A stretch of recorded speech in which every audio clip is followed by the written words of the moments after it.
Hi, welcome to anyone that is tuning in to see the Renny show. My wonderful and illustrious partner, Jenny, appears to be missing in action. So I'm going to just go with it, go live anyway, see what happens. Hopefully she'll be able to join us, but she's indisposed at the moment. So for now, you've got me for your fortnightly dose of positivity and honesty in the Renny show. If you're watching, do pop me a comment so I can see you there. I'd love to say hi personally. And if you're watching on replay, pop us a hashtag replay, and any comments you might have, we'd love to keep the conversation going afterwards as well. So the theme for today is anxiety. And the fact it's Mental Health Awareness Week. As you're probably all aware, there are various awareness weeks and months throughout the year. And I suppose the key message I want to say first is that Mental Health Awareness Week is not and should not be the only time that we talk about mental health. But it is a good opportunity to spark up conversations where there aren't those conversations. So if you can see a situation where conversations around mental health would be positive, then do try and get those conversations going. I think sadly there are some people who still feel that their mental health is a taboo subject to talk about, and they shy away from it and keep it very secret to themselves. And that's not really a good thing, which is something I'm going to touch on today. So obviously, without my illustrious partner, it's not going to be quite the same format today. So I'm just going to talk to you about mental health and perhaps give you some tips. Obviously, if you've got any questions, do feel free to ask them and I will do my best to answer. But I'm just going to take this opportunity to help raise and spread awareness about mental health. I had a very interesting conversation with someone last week. I believe it was Neil Jones at the Big Business event I was exhibiting at.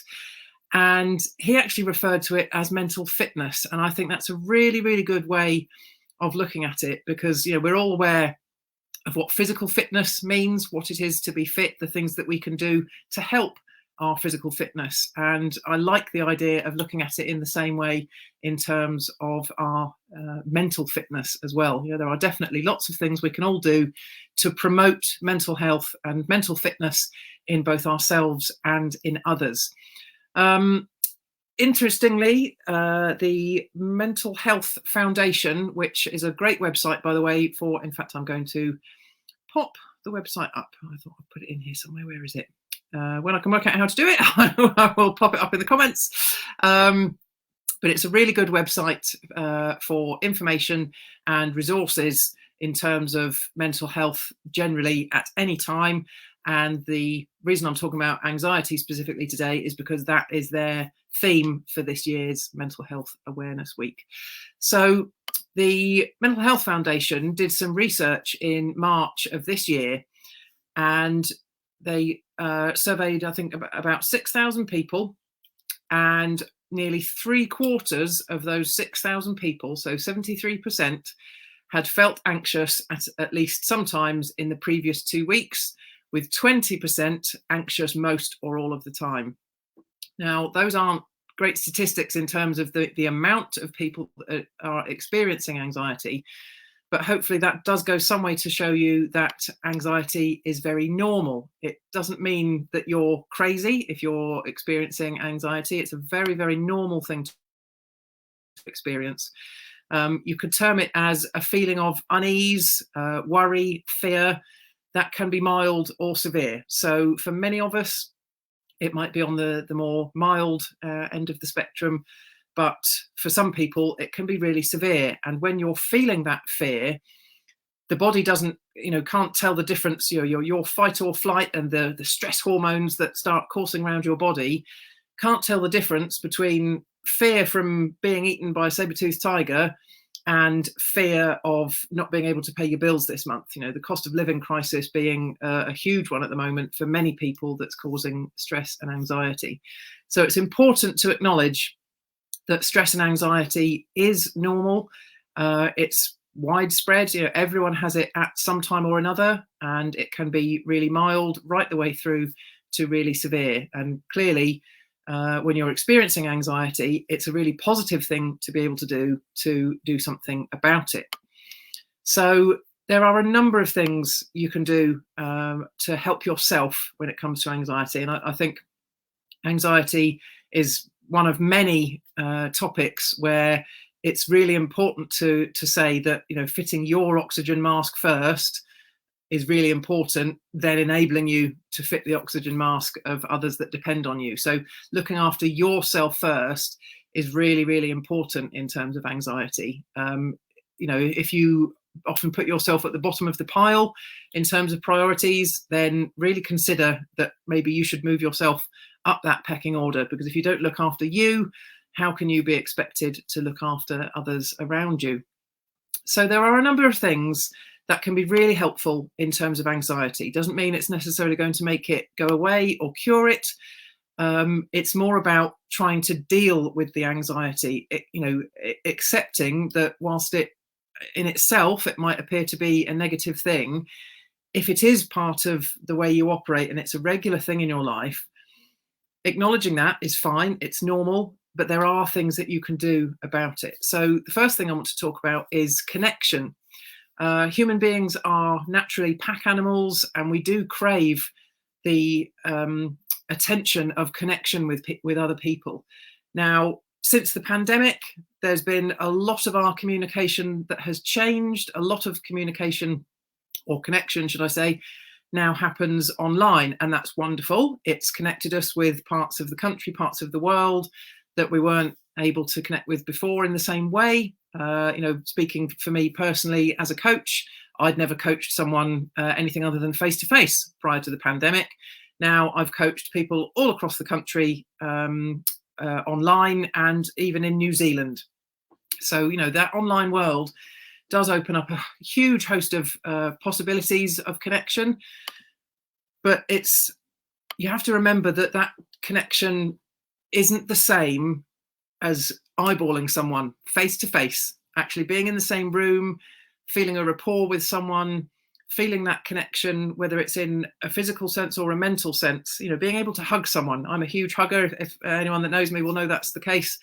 And that physical connection, you just obviously can't get that online.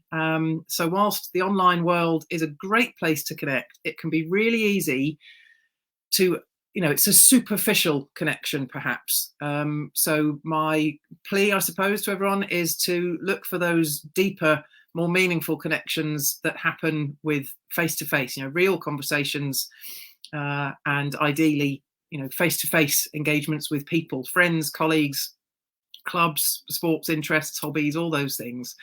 But connection is a really, really good and positive way to help to lessen the feelings of anxiety and stress that you might be experiencing. Another really good one is exercise. Now, this isn't for everyone, and it's true to say that you can not do enough exercise. It's just as true to say that you can do too much exercise. So it's finding what works for you. You might be someone that goes to the gym regularly. You might be someone that goes running or cycling, maybe even roller skating. But equally, you might be someone that's more well suited to walking.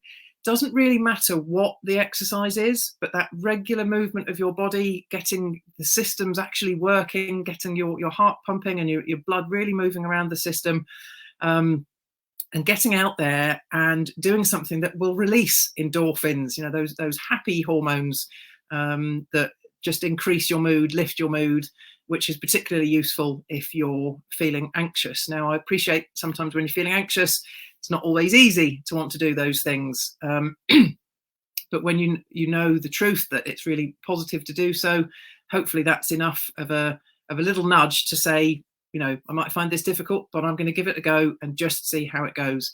When you go out for a walk, it's wonderful to be able to actually pay attention to the world around you. It's too easy to just miss all those wonderful things that we see in the scenery around us.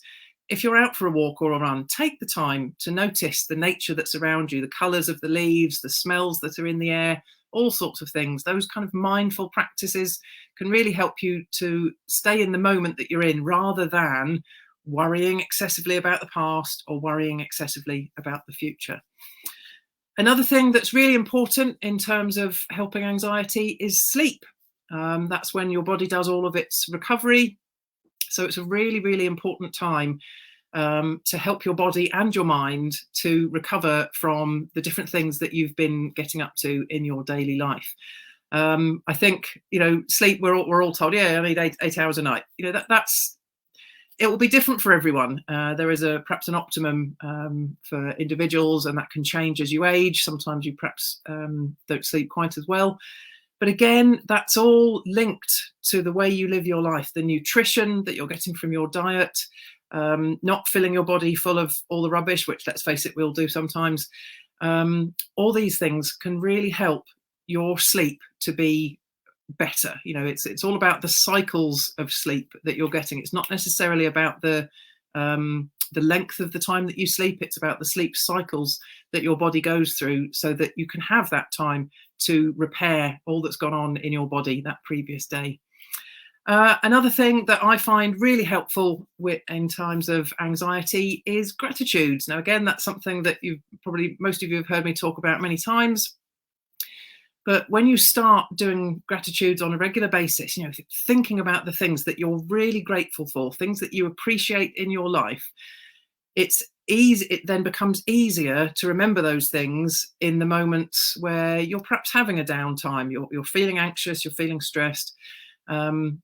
Remembering in those moments that, once it's become a regular practice and a habit, it's easier in those down moments to remember those things that you're grateful for, and to think, well, yes, the situation I'm in right now doesn't feel great. However, I have X, Y, and Z to be grateful for. I would thoroughly recommend anyone gives a try of doing this. Perhaps first thing in the morning can be a good time. Start with think of 3 things that you're really grateful for. It can be dead simple. It can be that the sun's shining today, except it's not here, that you've got a nice warm bed, and that there was some breakfast on the table. Brilliant. But when you start doing it on a regular basis, it's much easier to go a bit deeper with it and really think of things that you're grateful for, and why, and all the different reasons why you can be grateful for those things that you have. Something else when you're dealing with anxiety, positive thinking. Now, I'm not talking here about just being positive for the sake of it and lying to yourself. If you're in a negative situation, you have to be honest. You have to acknowledge the things that are going on in that situation. But, that phrase, there's always a silver lining. There's always something to be grateful for. There's always something that you can look at to see, okay, how can I flip this situation? I love the way Taz Thornton puts it. It's about flipping your negatives, having a different thought process, proactively changing your thought process to not be negative. Us human beings can have a propensity for negative thought, and that can lead to a bit of a spiral, particularly if you're experiencing quite severe anxiety.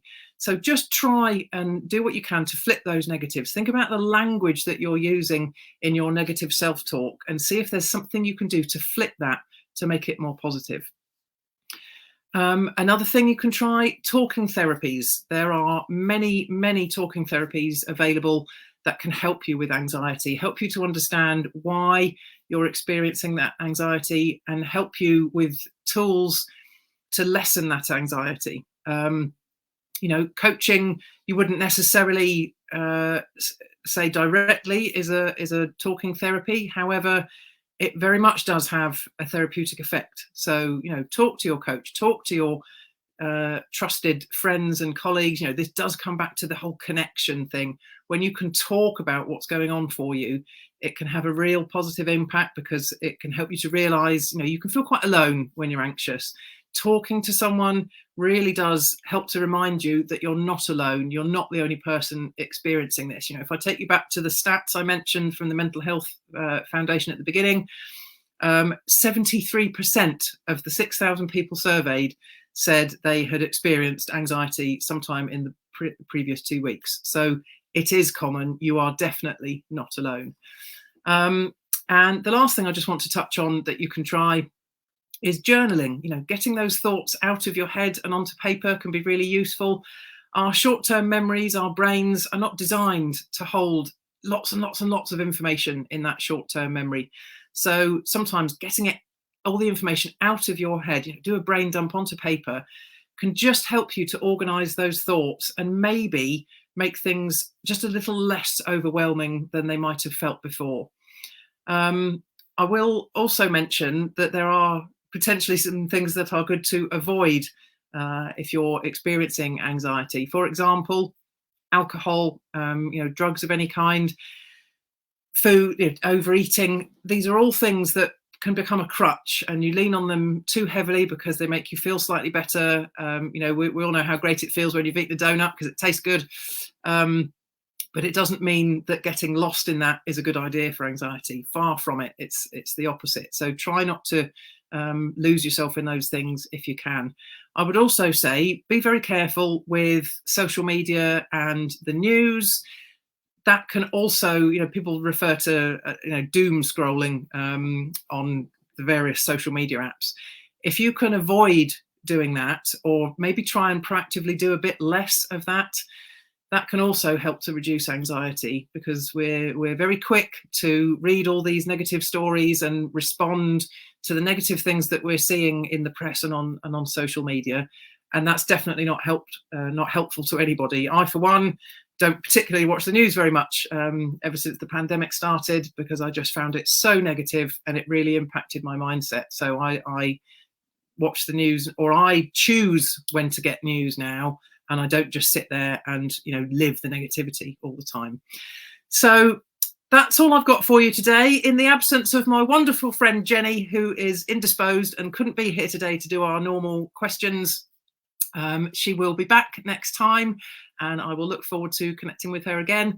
I hope these tips have been useful for you in Mental Health Awareness Week. And even if you can just take one of those tips and implement it in your life, I really hope that you might be able to reduce the level of anxiety that you feel. And likewise, spread those tips. They're all very simple. They're all very widely known tips. This isn't something that Rachel Haith thought up. These are all very well-known concepts. So if you can share those with someone, if you can get those conversations going around mental health and mental fitness in a positive way, then that can only be a good thing for yourself and for those around you. So we'll be back same time, same place in 2 weeks' time for your next live episode of The Renny Show.